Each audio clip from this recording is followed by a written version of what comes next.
नमस्कार दोस्तों, आप देख रहे हैं पब्लिक न्यूज टीवी का ये डीएनएम शो।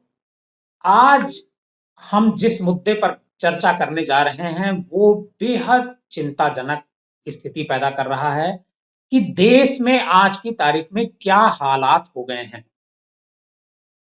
आप सबको याद होगा कि जो नई संसद है देश की, उस पर हमला हुआ था, उस पर एक अटैक हुआ था।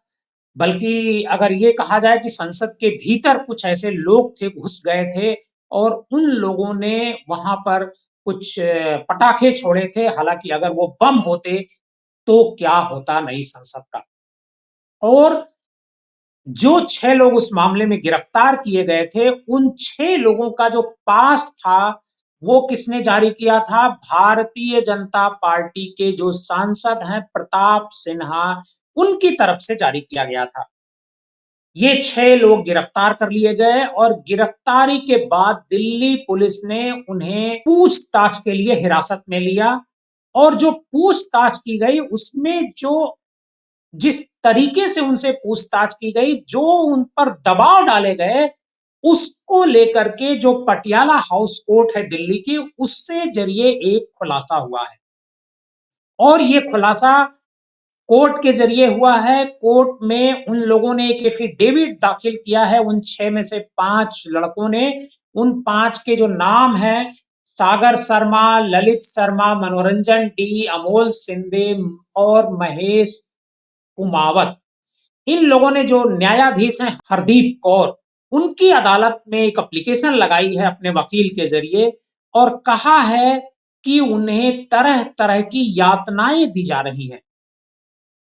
और दिलचस्प ये है कि यातनाएं किस लिए दी जा रही हैं, ये जानने के लिए नहीं। आप लोगों से हमला किसने करवाया, किसने उकसाया, यह दबाव बनाया जा रहा है कि आप लोग विपक्षी नेताओं का नाम लीजिए, विपक्षी नेताओं के बारे में कहिए कि उन लोगों के कहने पर हमने ये कृत्य किया है। अदालत ने इस मसले को सुना है और उसने संज्ञान लिया है। लेकिन ये बेहद दिलचस्प मामला है। और इतना ही नहीं, कोर्ट में जो अर्जी लगाई गई उसमें यह भी कहा गया है, जो पुलिस है, दिल्ली पुलिस इन्वेस्टिगेशन कर रही है इस मसले की, उसने इन आरोपियों से 70 से ज्यादा सफेद कागज, मतलब कोरे कागज पर हस्ताक्षर करवाया है। अब सवाल ये उठता है कि आखिर ये हस्ताक्षर क्यों कराया गया है? क्या इस पर उन लोगों का नाम लिख लिया जाएगा जिन विपक्षी सांसदों को या जिन विपक्षी नेताओं को यह उकसाने का उन पर आरोप लगना है? क्या उनके नाम उस पर लिख लिए जाएंगे और एक प्रेस कॉन्फ्रेंस दिल्ली पुलिस करेगी और बताएगी कि ये आरोपियों ने लिख करके दिया है और लिखित बयान में उन्होंने इसे स्वीकार किया है? क्या अब ये समय ऐसा आ गया है? दिल्ली पुलिस क्या इस मामले की निष्पक्ष और सही तरीके से जांच नहीं कर रही है? और फिर कोर्ट क्या कर रहा है? जो हरदीप कौर हैं, उनकी कोर्ट में अगर ये एप्लीकेशन लगाई गई है तो उन्होंने दिल्ली पुलिस से क्या किया है? अभी तक उनकी तरफ से दिल्ली पुलिस से किसी तरह का कोई सवाल जवाब करने की खबरें नहीं आ रही हैं।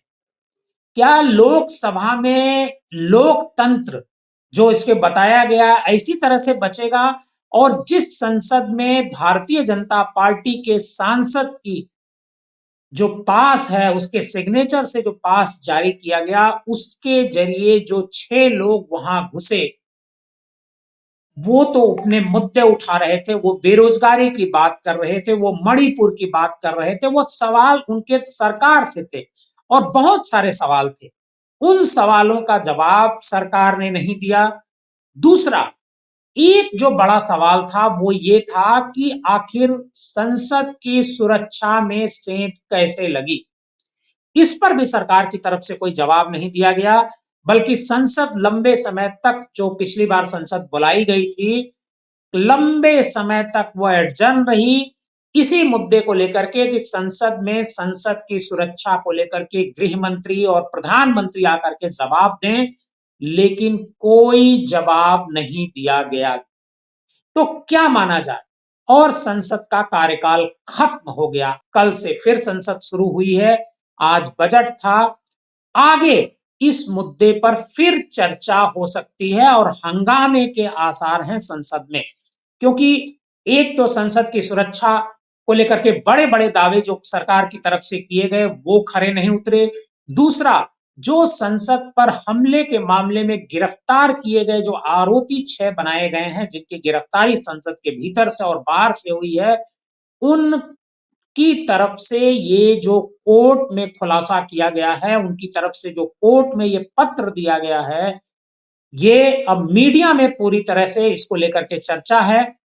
निश्चित तौर पर संसद में ये मुद्दा गरमाएगा।